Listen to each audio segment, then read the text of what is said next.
नमस्कार बच्चों, आज की क्लास में हम आवेशों के निकाय के कारण किसी पर एक पॉइंट पर हम विद्युत विभव का मान हम ज्ञात करेंगे कि अगर एक से अधिक आवेश है किसी जगह पर और उन सभी आवेशों के कारण किसी एक पॉइंट पर हमें विभव ज्ञात करना है तो हम क्या करते हैं।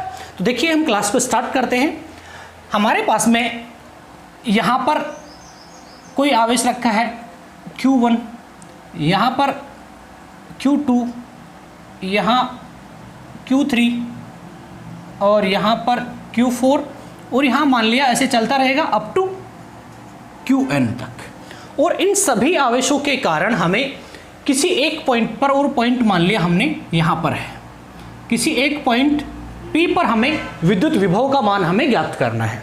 तो हम क्या करते हैं पहले, और ये पॉइंट जो है इस आवेश से R1 दूरी पर है, इस आवेश से R2 दूरी पर है और इससे Q3 से R3 डिस्टेंस पर है और ये Q4 से R4 और ये Qny जो आवेश है उससे Rn डिस्टेंस पर है। और इन सभी आवेशों के कारण हमें इस पॉइंट P पर हमें क्या करना है, विद्युत विभव ज्ञात करना है। तो देखिए हम क्या करते हैं, हमें पता है कि विभव जो होता है एक अदिश राशि होती है, इसलिए हम क्या कर सकते हैं, अदिश योग करेंगे। यहाँ डायरेक्शन देखने की जरूरत नहीं है हमें। तो हम क्या करेंगे, इस पॉइंट पर कुल विभव जो होगा, इस आवेश के कारण यहाँ पर विभव, इसके कारण यहाँ पर विभव, इसके कारण यहाँ और इसके कारण यहाँ पर विभव और इसके कारण यहाँ पर विभव, इन सभी विभवों का हम क्या कर देंगे, बीजगणितीय योग कर देंगे। क्योंकि यहाँ पर हमें सदिश योग की जरूरत नहीं है, क्योंकि विभव जो होता है हमारा एक अदिश राशि होती है। तो यहाँ हम लिख देंगे बिंदु P पर कुल विभव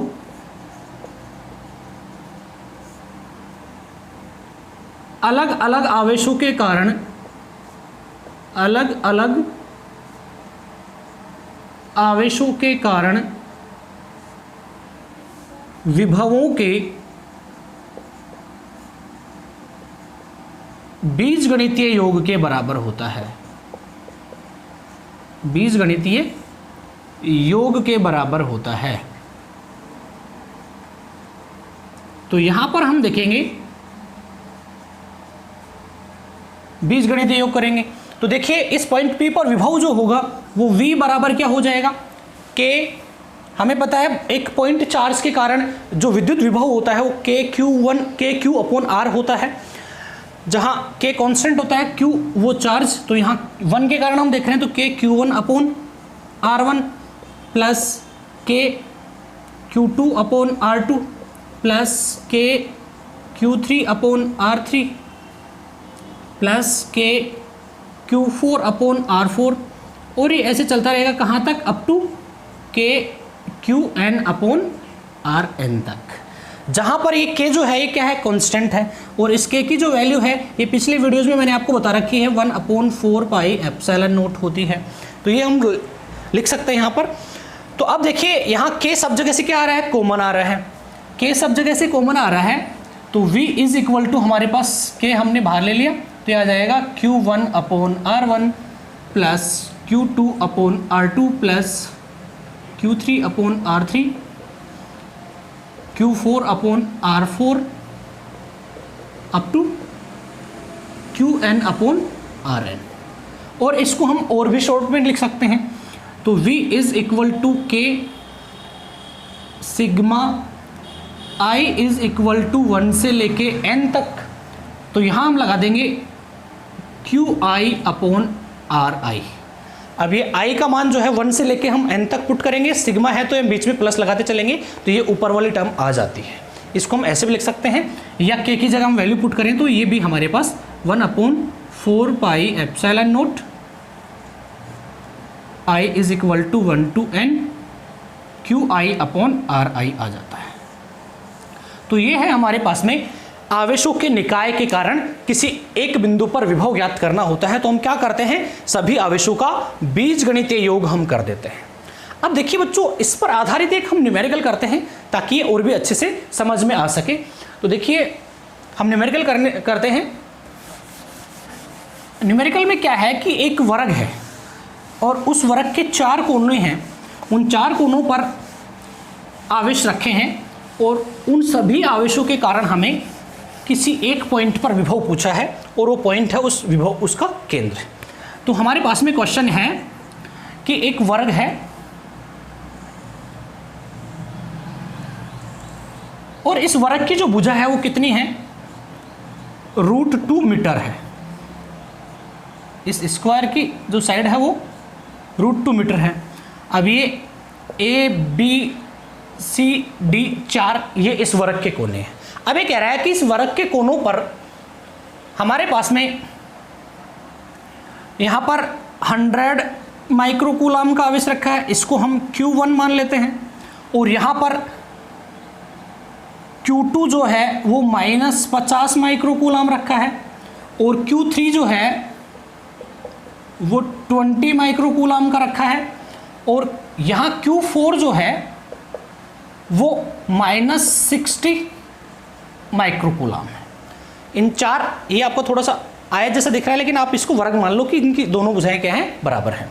अब हम यहाँ पर देख रहे हैं कि इन चारों आवेशों के कारण, ये चारों आवेश इस वर्ग के कोनों पर हैं, चारों आवेशों के कारण इस वर्ग के केंद्र पर हमें विभव पूछा है कि इस वर्ग के केंद्र पर कुल विभव कितना होगा।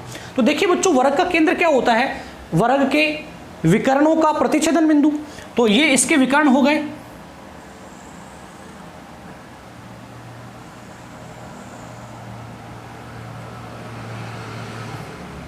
ये विकर्ण हो गए। थोड़ा सा ये बड़ा दिख रहा है पर आप मान लो कि ये पॉइंट O जो है इस केंद्र पर हमें विभव पूछा है। तो देखिए केंद्र पर विभव क्या हो जाएगा, हम सबसे पहले तो क्या करेंगे, जब भी हम बिंदु आवेश कारण विभव निकालेंगे, यहाँ पर विभव निकालना हमें, तो आवेशों से ये वाली दूरियां पता होनी चाहिए हमें, क्योंकि आवेश हमारे कॉर्नर पे रखे हैं, तो कॉर्नर से और जिस बिंदु पर हमें विभव ज्ञात करना होता है वो दूरी हमें पता होनी चाहिए।